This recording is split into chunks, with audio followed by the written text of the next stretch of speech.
जो काले मेघ की तरह सुंदर हैं, जिन्होंने रेशम के पीले वस्त्र धारण किए हुए हैं, जिनके शरीर पर श्रीवत्स का चिन्ह अंकित है और जो स्वयं कौस्तुभ मणि से सुशोभित हैं, ऐसे पावन कमल नयन एवं तीनों लोकों के स्वामी भगवान विष्णु को हम सादर नमन करते हैं।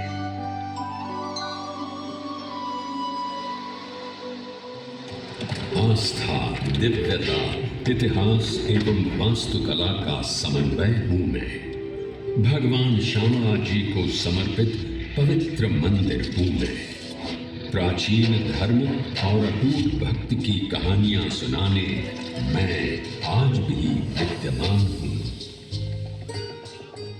गुजरात के अरवल्ली जिले में प्राकृतिक सौंदर्य के बीच मेश्वा नदी के तट पर स्थित है मेरा ये विशाल प्रांगण, जिसके हृदय में वास करते हैं परब्रह्म भगवान विष्णु।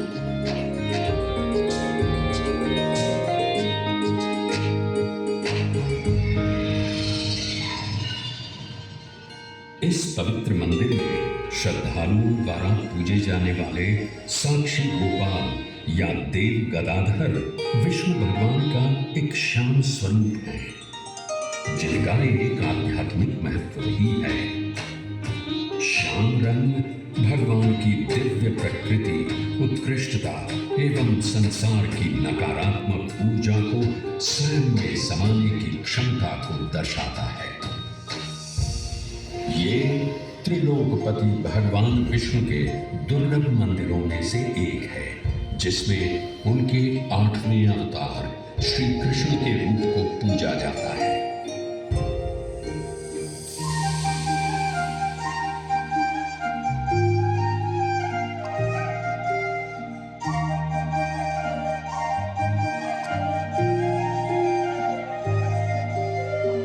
इस मंदिर में भगवान श्यामला जी या कहें श्री कृष्ण चरवाहे के रूप में दर्शाए गए हैं, जहां उनके साथ गौ माता की भी पूजा की जाती है।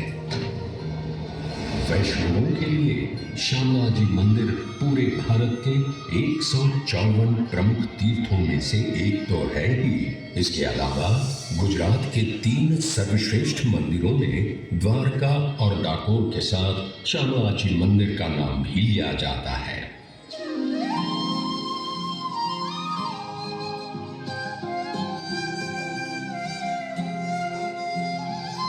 आज हरी धेनु चराए, आज हरी धेनु चराए, आवता मोर मुकुट मन मान विराजा, मोर मुकुट मन मान विराजा, पीतांबर भैरवता। आज हरी धेनु चराए, आवता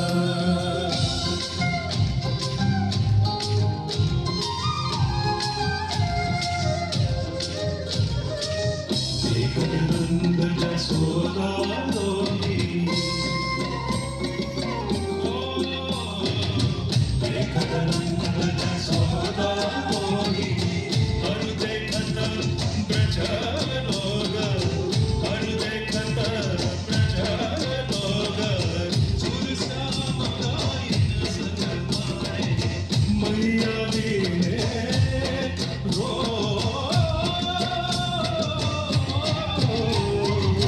आज हरी धेनु चराए, आज हरी धेनु चराए, आज हरी धेनु चराए, आवता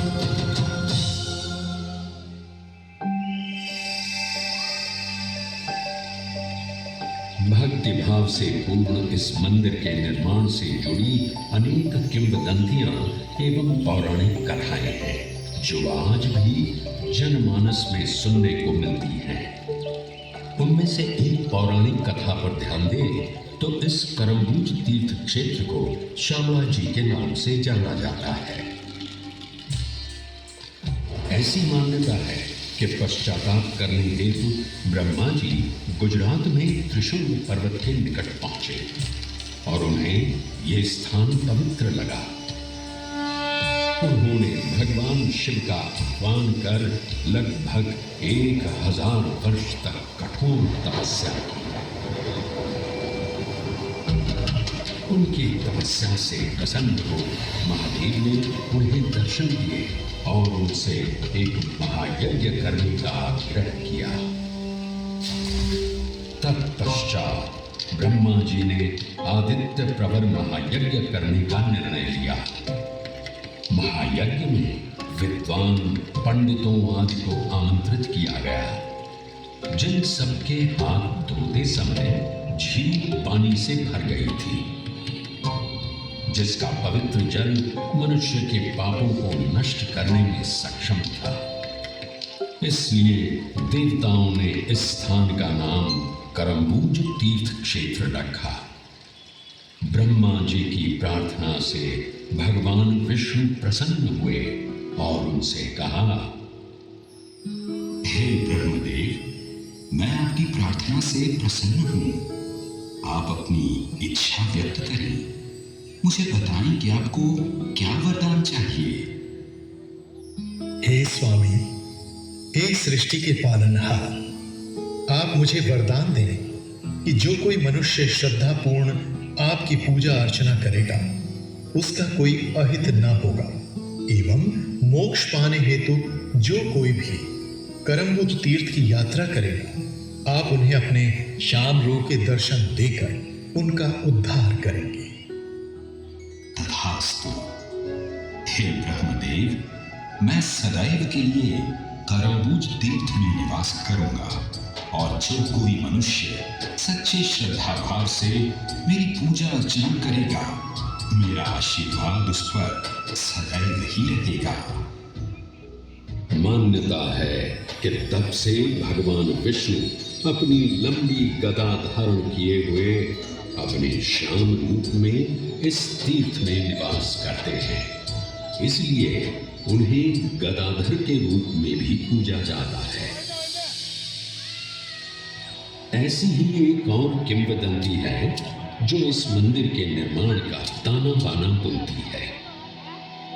माना जाता है कि देवताओं के वास्तुकार विश्वकर्मा ने एक ही रात में इस मंदिर का निर्माण किया, परंतु प्रातः होते ही वो इस मंदिर को अपने साथ ले जाने में असमर्थ थे, तो उन्होंने इस मंदिर को यहीं छोड़कर जाने का निर्णय लिया।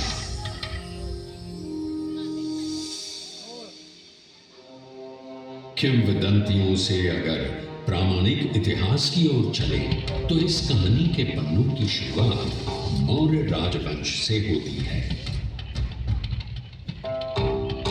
इसके आगे चले तो देवनी मोरी के पास पाए गए लेखों में कहा गया है कि ये क्षेत्र 4वीं शताब्दी के दौरान कथिक वंश के शासन के अधीन भी हो सकता है। देवनी मोरी के पास खुदाई के दौरान पाए गए प्रमाण इस ओर भी संकेत करते हैं कि यहाँ भगवान शिव की आराधना के साथ साथ बौद्ध धर्म के अनुयायियों का भी वास था।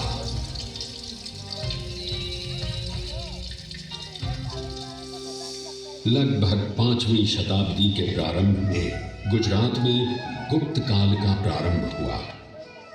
ऐसा कहा जाता है कि ये वही समय था जब भगवान शिव के साथ भगवान विष्णु की पूजा की शुरुआत हुई। 800 ईस्वी में जगत गुरु शंकराचार्य, रामानुजाचार्य एवं निम्बकाचार्य तथा अन्य आचार्यों ने वैष्णव अनुयायियों को बढ़ावा दिया। उसी के परिणाम स्वरूप तीर्थ स्थानों का नवीनीकरण हुआ, अनेक मंदिरों का निर्माण कराया गया, यज्ञ किए गए एवं श्यामला जी भी समृद्ध हुआ।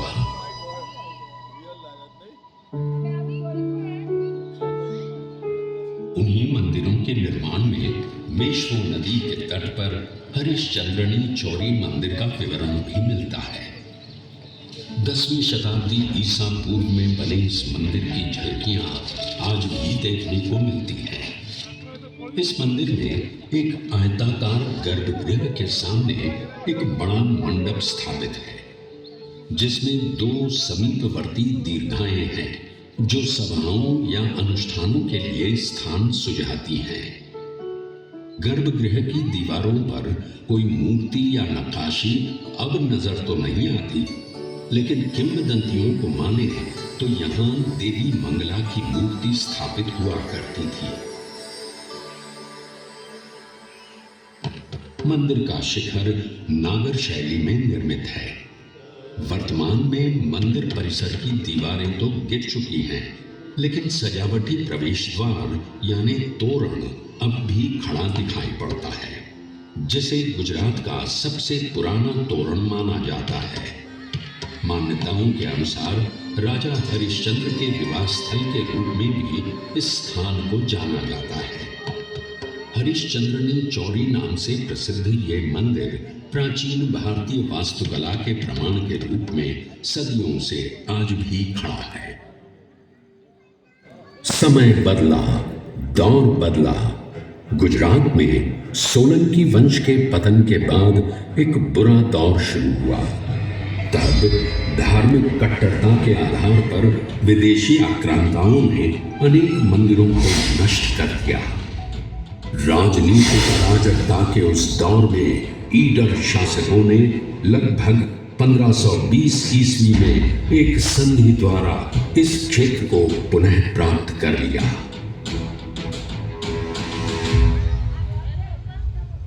कुछ समय और बीता और लगभग 1565 ईस्वी में महाप्रभु वल्लभाचार्य जी ने भारतवर्ष में वैष्णववाद का प्रचार प्रसार किया और द्वारका, डाकोर, सिद्धपुर और शामला जी का दौरा किया एवं अनेक तीर्थ स्थानों का पुनरुद्धार करवाया।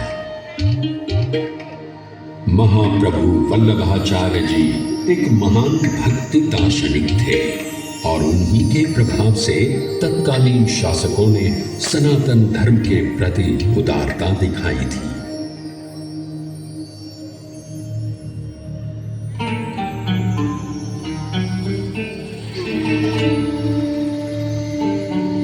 ऐसा माना जाता है कि उसी दौर में अनेक मंदिरों के साथ मेरे इस प्रांगण का भी जीर्णोद्धार कराया गया था।